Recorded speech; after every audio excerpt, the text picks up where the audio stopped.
देखिए, गमछा टोपी तय नहीं करेगा, मेरे कार्य तय करेंगे। लगता है कि जिस दिन भी मुस्लिम की पार्टी खड़ी हो गई तो कहीं ना कहीं आरजेडी का जो पूरा बेस है, जो फाउंडेशन है, वो ख़त्म हो जाएगा।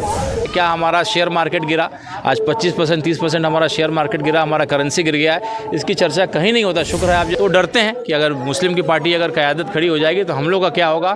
हमारे बैलून में जो हवा है वो मुस्लिम भाइयों का है, अगर वो निकल गया तो हमारा बैलून जो है पिचक जाएगा, कुछ भी नहीं आएगा। जीत करके भी आते हैं, सरकार बनाने की नौबत आएगी तो हम भाजपा जैसी पार्टी को कभी सपोर्ट नहीं करेंगे। सपोर्ट करना भी होगा तो किसी सेकुलर पार्टी को ही सपोर्ट करेंगे। देखिए, ये जो तरीका था ना कि आप मुस्लिम भाइयों का जो है हरा गमछा ओढ़ लीजिए, हरा टोपी पहन लीजिए, तो मुस्लिम भाइयों को बेवकूफ़ बना सकते हैं। आप टोपी पहन करके अगले को टोपी पहनाने का काम अक्सर लोगों ने किया था, करते। मुसलमानों की लड़ाई जब एक हिंदू का बेटा लड़ेगा या उसकी बात को वकालत करेगा तो चीज़ें बेहतर तरीके से समझाई जा सकती हैं। उसने काम किया है क्योंकि अब राजनीति में पढ़े लिखे लोग भी आ रहे हैं और तरीके को भी बदलने का प्रयास कर रहे हैं। देश हमारा आज की डेट में गृह युद्ध की तरफ बढ़ रहा है, सिविल वार की तरफ बढ़ रहा है।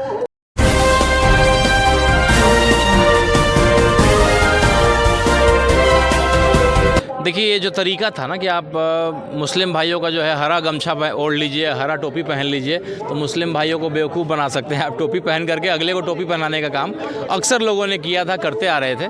तो हम लोगों ने एक नया पहल किया कि भाई अगर आप सही में उनके लिए सोचते हैं, उनकी चिंता करते हैं, और ख़ास करके चूँकि मुसलमानों की लड़ाई जब एक हिंदू का बेटा लड़ेगा या उसकी बात को वकालत करेगा तो चीज़ें बेहतर तरीके से समझाई जा सकती हैं। तो वही मेरा प्रयास है कि, और मुस्लिम भाइयों के बीच में जब मैं रहता हूँ तो मैंने इसको पाया कि भाई वो ये नहीं चाहते हैं कि आप हरा गमछा ओढ़िए, चाहे उनका टोपी पहनिए या उनके तरीके से आप आइए। वो चाहते हैं कि आप मेरे सुख दुख में खड़े होइए।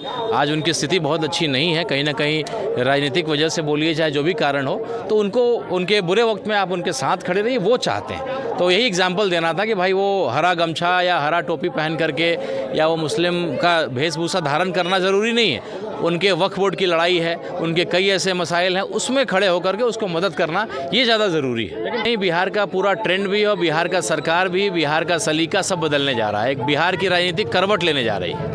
जिस तरीके से लालू जी और नीतीश जी दो दोस्तों का दौर चला लंबे टाइम तक, अब ये दौर बदलने जा रहा है और एक नया सरकार, एक नया समीकरण की तरीके से आपके सामने एक आएगा, एक नया बिहार बनेगा।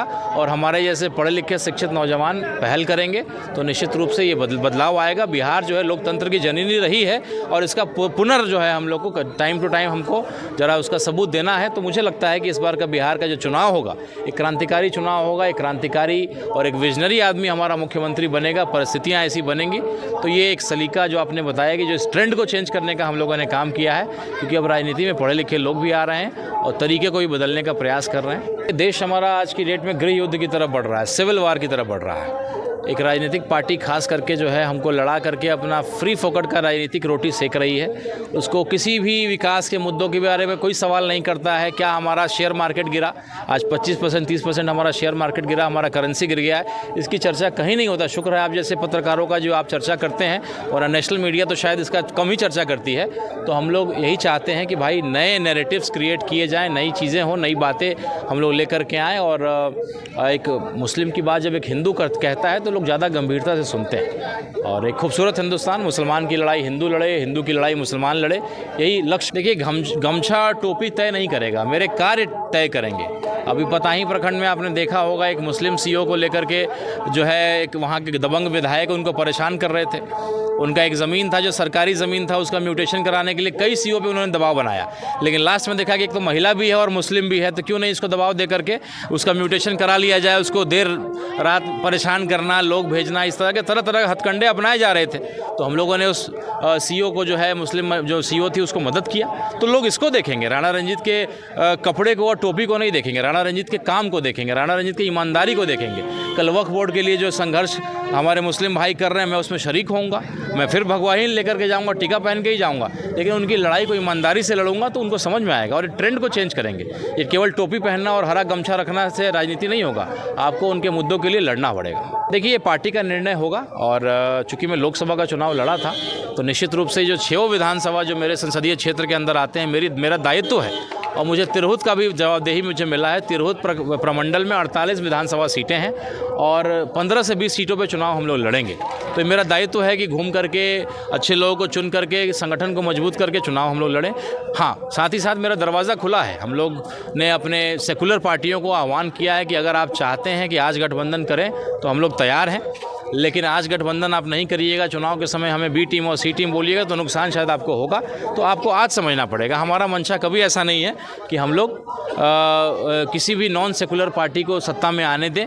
ये हम लोग के लिए कभी हम लोग नहीं चाहेंगे। और हम अगर विधायक जीत करके भी आते हैं, सरकार बनाने की नौबत आएगी तो हम भाजपा जैसी पार्टी को कभी सपोर्ट नहीं करेंगे। सपोर्ट करना भी होगा तो किसी सेकुलर पार्टी को ही सपोर्ट करेंगे। तो राजद के कुछ अपनी समस्या है। जो राजद के नेता हैं, पूरे राजद को मैं दोष नहीं दे सकता हूँ, जो उसके नेता हैं उनका उतना दूर का उतना बड़ा सोच नहीं है। तो अगर वो अपने आप को मुख्यमंत्री के रूप में नहीं देख करके बड़ा पिक्चर देखते हैं कि हमें भाजपा को यहाँ हराना है, एनडीए को हमें हराना है, तो उस परिस्थिति में हमारे साथ गठबंधन उनको करना चाहिए। लेकिन उनको ऐसा लगता है कि जिस दिन भी मुस्लिम की पार्टी खड़ी हो गई तो कहीं ना कहीं आरजेडी का जो पूरा बेस है, जो फाउंडेशन है, वो ख़त्म हो जाएगा। तो डरते हैं कि अगर मुस्लिम की पार्टी अगर क़यादत खड़ी हो जाएगी तो हम लोग का क्या होगा। हमारे बैलून में जो हवा है वो मुस्लिम भाइयों का है, अगर वो निकल गया तो हमारा बैलून जो है पिचक जाएगा, कुछ भी नहीं बचेगा। आसान तो नहीं है, लेकिन एक बहुत ताकतवर पार्टी जिसके पास बहुत पैसा है, बहुत संसाधन है, ईडी है, सीबीआई है, बहुत सारी चीज़ें हैं उसके पास, तो निश्चित रूप से वो प्रभावशाली तो बन गया है। और उसका सिंगल एजेंडा यही है कि कैसे हिंदू मुस्लिम की लड़ाई करें और बिना कोई विकास की बात किए, बिना अस्पताल की बात किए, बिना रोज़गार की बात किए हुए कैसे हमारी अपनी राजनीतिक रोटी हम सेकते रहें। लेकिन जैसा मैंने कहा, बिहार लोकतंत्र की जननी है, यहाँ वो काम नहीं हो पाएगा। बगल के झारखंड में आपने देखा कैसे पटकनी दिया भाजपा को, बिहार उससे ज़बरदस्त पटकनी देने जा रहा है और इस आने वाले चुनाव में। तो ये हथकंडे हिंदू मुस्लिम वाला बिहार में नहीं चलने वाला।